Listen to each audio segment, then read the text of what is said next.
In topic 2, you're going to learn about personal protective equipment. In short, we call them PPE. I'm sure you guys are quite familiar with the general PPE like your lab coats, your safety goggles and gloves. So in this topic, we are going to look at them in detail and how each PPE can actually provide you protection against different types of hazards. These are the learning objectives of the topic 2. So that means at the end of this topic, you should be able to identify the different types of PPE to protect different parts of your body, like your face, eyes, hand, foot, respiratory system, etc. And describe how each type of PPE can use to protect workers from hazards. And we are also going to look at the different types of gloves because it depends on the hazard. The type of gloves that you use actually depends on the type of hazards that you are exposed to. And lastly, we are going to look at why PPE is the least desirable form of hazard control. All right, so let's dive in. So, what do we consider as PPE? PPE can be either clothing like your lab coats or equipment, for example, respirators, which people wear to minimize their exposure to a variety of hazards. For example, to prevent exposure to infectious aerosols if you're handling biological agents, or chemical splashes, accidental inoculation, or excessive noise and falling objects. Okay, and we need to remember that the type of PPE that we use depends on the nature of the work. As I said earlier, it depends on the type of hazard that you are exposed to. Okay. For example, if you are using very hazardous corrosive chemicals, you may have to use chemical resistant gloves appropriately. Okay. And it also depends on the biosafety level. Okay. This term might be new to you, but you may also have heard it during your practical one. Biosafety level is actually a classification system for laboratories. Okay, you guys will learn about these biosafety levels in detail in your topic 4, biological hazards. So it is a classification system for laboratories so that we can handle a particular biological agent safely. So there are 4 biosafety levels: BSL-1, BSL-2, BSL-3 and BSL-4. Okay, BSL stands for biosafety level. So um, this classification actually tells you what type of PP you should use in each biosafety level. Okay, that means, example, if you work in a BSL-4, which should be the highest containment level, if you're handling very pathogenic organisms like Ebola virus, okay, your PP is should be like should be able to cover your whole body, okay, without any form of exposure to the agent. But if you consider BSL-1, okay, for example, in teaching laboratories, we use microorganisms like E. coli. They are quite safe strains of microorganisms. In this case, your general PPE like your lab coats, your safety goggles and gloves can protect you. Okay, so that's why I said the type of PPE that you use actually depends on the nature of the work and also the biosafety level. In this slide, you can see there are different types of PPE that we can use to protect different parts of our body. Example, for body protection, we can use laboratory coats, surgical gowns, coveralls, full body suits, etc. For hand protection, we can use gloves. Okay, and the rest, I think they are quite self-explanatory. In the next few slides, we are going to learn in detail about this type of PPE. This slide shows you some images of the different types of PPE that you can use to protect your body. So let's look at the different types of lab coats in detail. Okay, so in general, the lab coats can actually protect your skin from hazardous chemical spills or splashes, and it is actually a removable barrier, right? And it can also prevent contamination of your clothing. And you also must remember that you should not wear the lab coats outside the laboratories in order to prevent contamination from spreading out of the lab. Okay, so the traditional lab coats that you guys wear for your practical classes, they are usually cotton material, front button, right? And they can protect your skin from dirt or low risk chemical or biohazards. Okay, but let's say if one is working with a lot of flammable chemicals, okay, if a fire hazard is present, these traditional lab coats may not be very appropriate. So in that case, that person should use a flame resistant lab coat. Okay, so these are made of material which are actually highly resistant to temperatures. That means they can withstand high temperatures. Okay, so these lab coats, like flame resistant lab coats, are suitable for people who work or handle a lot of flammable chemicals in large volumes or any potentially explosive chemicals. Another type of PPE that you can use for body protection are surgical gowns. Okay, so you can see surgical gowns are worn by people in the healthcare industry, like hospitals, like in clinics, right? These workers wear surgical gowns so that they can actually protect the workers from infectious material and also keep them from spreading, okay, contamination beyond the workplace. These surgical gowns can be either disposable or reusable. All right. So if you look at the image in the previous slide, so they generally feature long sleeves with elastic cuffs. So these are useful so that you can actually tuck your glove underneath these elastic cuffs, okay, so that there won't be any skin exposure in your hand. All right, and it also has an opening in the back, unlike your traditional lab coats where you have front button uh, lab coats which the opening is in the front, right? But surgical gowns, usually the opening is in the back. Okay, so if when an employee is seated, okay, it covers your lap completely, okay, unlike your traditional lab coats which are front button. Another type of PPE is coveralls. So as the name suggests, it covers all, okay.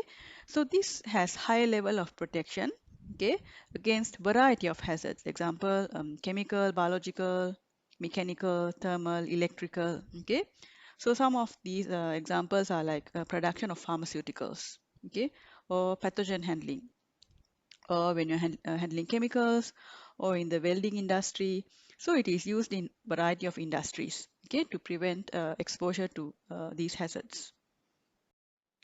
Another type of body protection PPE is full body suits. An example of a full body suit is positive pressure suits. So positive pressure suits are used in BSL-4 facilities. Remember I mentioned earlier, BSL stand for biosafety levels. It's a classification system for laboratories, right? So BSL-4 facilities are considered as the highest containment level. That means these BSL-4 facilities are used to handle highly dangerous biological agents. That means if you get infected, it's going to create life-threatening diseases. Example, Ebola virus. So in these facilities, usually researchers work with these biological agents, okay? And therefore, since they are highly dangerous, okay, and highly infectious, so the standard PPE like your front button, lab coats, and safety goggles are actually not sufficient to protect the user. Okay, so positive pressure suits actually provides full body protection. Okay, it creates a complete physical barrier between the user and the surrounding, and it is airtight. So it can prevent contamination to the wearer. Let's say if in any case, if the positive pressure suit becomes damaged, or if there's a defect or puncture in the suit, there's because of the positive pressure created inside the suit, the air will be forced out, okay, instead of being sucked in. So in that case, it prevents the exposure of the user to the biological agent. Okay, there's an image in the next slide, so you will understand what I'm saying. So in this slide, you guys can actually see some images of the positive pressure suit, which is a full body suit. Okay, so usually these suits are provided with fresh filtered air, okay, via an overhead tubing. So when the work person is actually carrying out the work activities in these suits, they are supplied with fresh air. Okay, so you can't just, it's not that we can just use this type of PPE. You need extensive training, okay, on how to safely use this kind of PPE. All right, because you need to, example, you need to check your suit before you actually wear it to make sure that it is intact and no damage. And after you have finished your work, how should you safely remove it and how should you store it? Okay, so all these have to be trained before you can actually use a positive pressure suit in a BSL-4 facility. And you guys can actually take a look at this video, then you will have a better or clearer idea of what it is all about. In the next few slides, we are going to look at the different types of PPE that can actually protect your eyes and face. Okay, so these can be your safety glasses, safety goggles, or your face shields. You need to wear eye and face protection if you think that your work procedures involve any risk of injury to your face and eyes. Okay, this could be any type of flying particles or fragments, any infectious substances, hazardous chemical splashes like during welding work, etc. All right. So safety glasses are typically the ones that we wear in laboratories, like you guys wear it for your practicals, right? They are lightweight metal or plastic frames. Okay, sometimes they can actually provide protection against UV light and also has anti-fog capabilities. However, you will notice that your safety glasses, they don't form a seal around the eyes. Okay, so because of that, they are only recommended for use in low hazard settings. But if you consider safety goggles, okay, they actually provides a higher level of protection compared to safety glasses because safety goggles actually forms a seal around the eyes. Okay, so your eye is like completely protected. Uh, so it creates provides a higher level of protection against these hazards like spraying chemicals or infectious materials, etc. Face shields can protect not only your eyes but also your face. Okay, so if you refer to the image in slide 10, you can see face shield actually consists of a transparent shield. Okay, it actually stretches completely across the width of your face. Okay, so it can protect the user's face and eyes from chemical splashes or sprays, flying particles or fragments. All right, so they are specially worn if someone is actually working with corrosive chemicals like let's say nitric acid, sulfuric acid, which can cause skin burns, and also like liquid nitrogen, all right, which can cause frost bites. And if you need maximum protection, you should wear face shields together with safety goggles. All right. There's also this type of face shields, which we call full face shield. It can also protect your neck as well. Okay. Okay, let's go through the second part of topic 2 lecture notes. Let's see what type of PP are used for ear protection. So these can be earplugs. Earplugs can be earplugs actually comes in different forms like disposable foam earplugs or pre-molded earplugs. Some can be band style, and also there are ear muffs. So when do we have to use ear protection? Okay, if someone is working in an excessive noisy environment, okay, you need to wear hearing protection to reduce the impact of this excessive noise. Okay, so as to prevent the risk of developing noise-induced hearing loss. So usually the sound is measured by the unit decibels.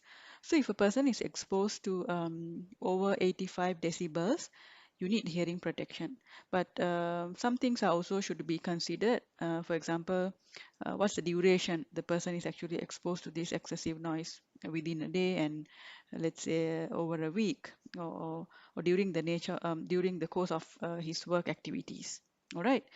So the different types of ear protection that we can use are earplugs and ear muffs. So earplugs you can actually insert into the ear canal, okay, and these are able to seal the external edges of the ear canal, and they comes in different types like your disposable foam earplugs, reusable earplugs, pre-molded. Okay, and some have actually a headband that holds the insert in place. These are called band style earplugs. Okay, so the earplugs can generally reduce the noise reaching the ear by about 25 to 30 decibels. Okay, earmuffs, on the other hand, actually provides better protection compared to earplugs. Okay, against excessive noise because these are cups made of light material or plastic and they are filled with sound absorbent material. So, and they are also held together with a headband. So these earmuffs can actually reduce the noise by an additional 10 to 15 decibels compared to earplugs. Okay, so they are more effective in muffling the sound out and protect people from overexposure to loud noises. Next, we are going to look at the type of PPE that are used to protect your respiratory system. Okay, for respiratory protection. So these can be filtering respirators. Example, we know that we wear N95 mask, right, during this COVID-19 pandemic, and it is considered the filtering respirator. Okay, there are other types of respirators as well, like half face, full face respirators, and powered air purifying respirators. So the type of respirator that we use actually depends on the type of hazard that you are exposed to. So what type of protection the respirators can provide? Generally, it can prevent the risk of exposure to infectious aerosols, okay, infectious material, dust, chemical fumes or mist, and also like harmful gases, okay. And it can actually protect the person from these hazards, which can actually transmit through the inhalation route, all right. So usually a hazard assessment is required. That means you need to determine what type of respirator should you use depending on the work activities that you use, that you do, and the hazards that you are exposed to. All right. And if you're going to wear a tight fitting respirator, okay, uh, like your full face respirator example, like half face respirator, the person needs to actually do an individual fit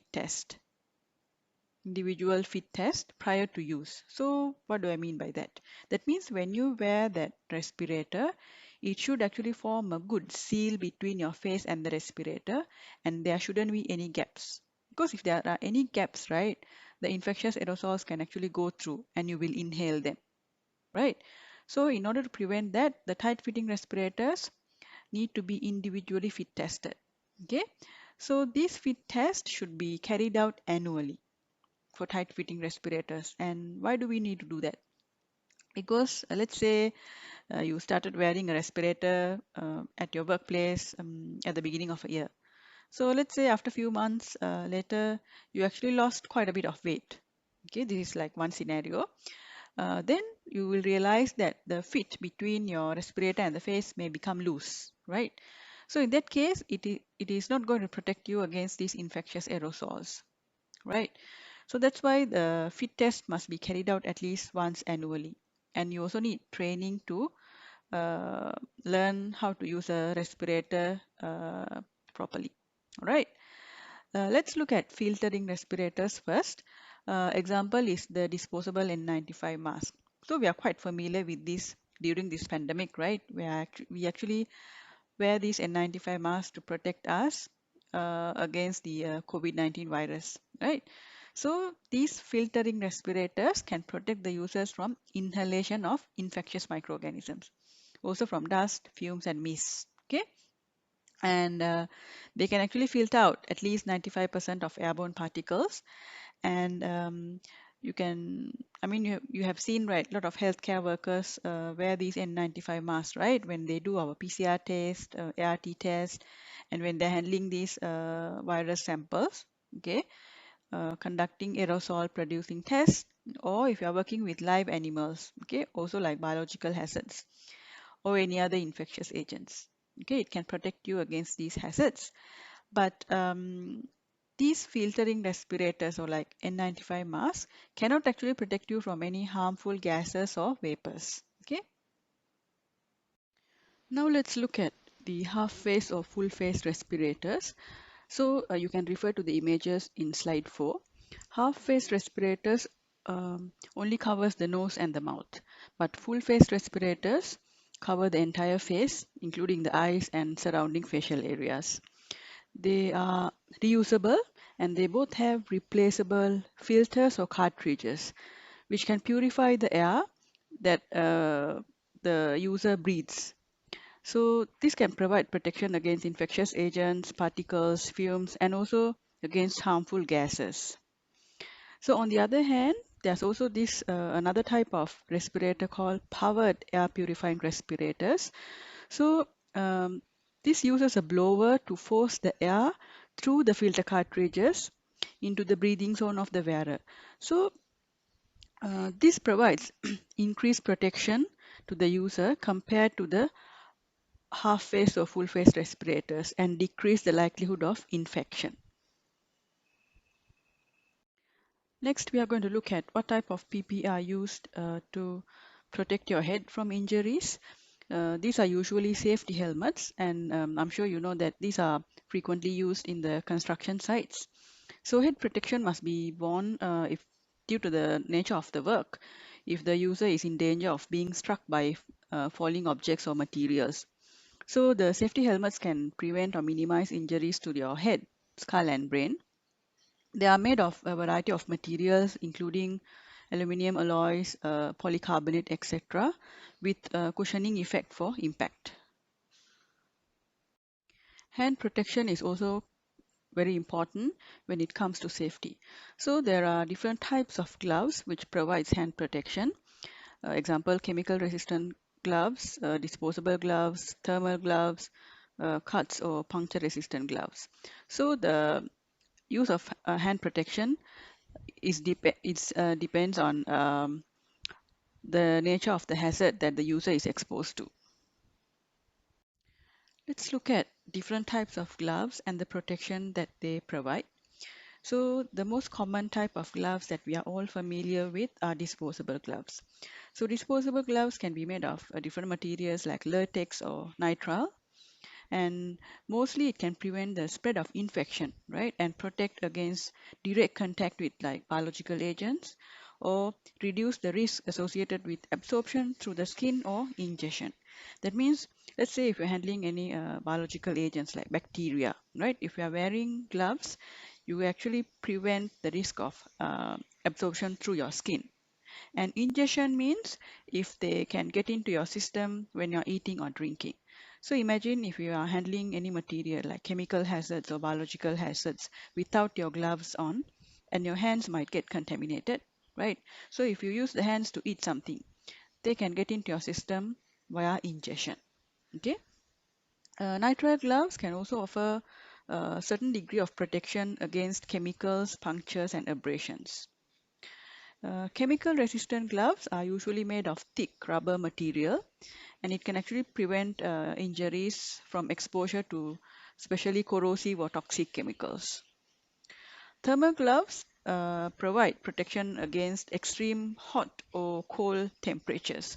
So these gloves are usually insulated, and let's say if a person is using material that are very hot, like taking materials out of autoclave, okay, or even like hot surfaces like food preparation labs. And if you're handling liquid nitrogen, those cryogenic liquids, liquid nitrogen is very cold. It can cause you to have frostbites. So thermal gloves can actually protect your hands from these extreme temperatures. The next one is cuts or puncture resistant gloves. They are also made of thick material and also sometimes with metal mesh. So they can protect your hands from cuts or scratches or punctures. So let's say veterinary science students, you guys use live animals in the labs, right? So if you're using these type of gloves, it can prevent scratches.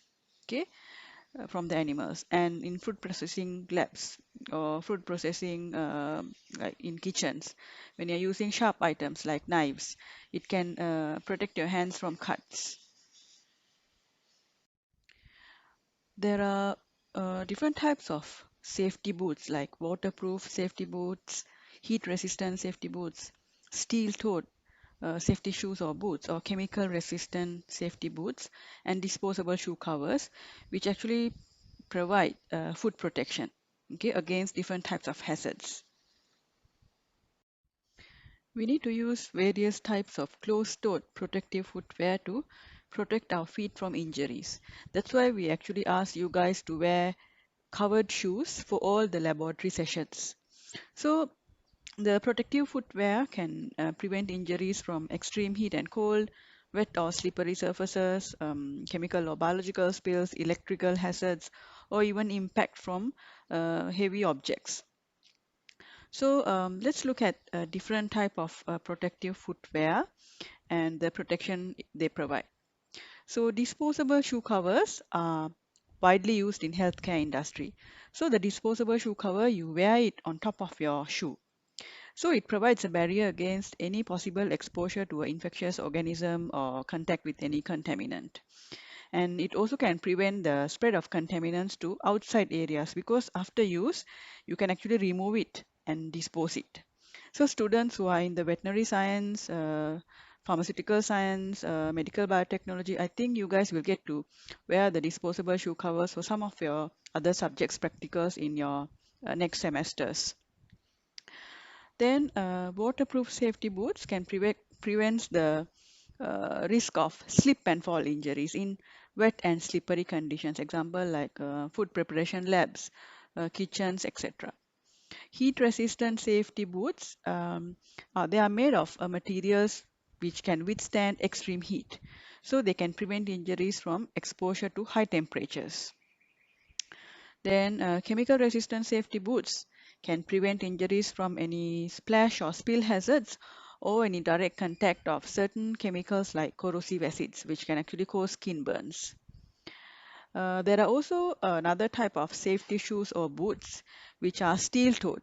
Okay, so they can prevent injuries from any impact or compression from very heavy objects, cuts or abrasions. This slide is introduced to you to explain that PPE or personal protective equipment are considered the last resort or short-term contingency when we want to prevent injuries. Okay, so when we take risk control measures, there's a hierarchy of controls. So in that hierarchy of controls, PPE is considered the last resort to prevent injuries. Okay, the most effective way to uh, control risks and to prevent injuries is to eliminate that hazard. Okay, that means the total removal of that work procedure or work activity and removing the hazard and eliminating it. The second most effective one is the substitution. That means replacing the hazard with a low risk one, followed by engineering controls. Engineering controls means there are physical means that limit the hazard. An example of an engineering control is using chemical fume hood. You know, when you use chemical fume hood, the exhaust system will remove the toxic chemical fumes, right? So the user is protected by, uh, the user is protected by the inhalation of toxic chemical fumes. Okay, so that will actually limit the hazard, okay, or prevent the exposure, minimize the exposure. So using chemical fume hood is an engineering control measures. Another example is use of biological safety cabinet to handle hazardous biological agents. Okay, the next one is administrative controls. That means there are standard operating procedures in place, and also the workers are provided with training to reduce or eliminate hazard exposure. So as mentioned before, PPE is the least desirable form of hazard control. Okay, because when you use PPE, it will actually not remove any hazards, right? PPE cannot replace any engineering control methods or substitution of methods or elimination of hazard, right? PPE will only provide a certain degree of protection to the user or minimize the severity of injuries if there are an accident or an injury.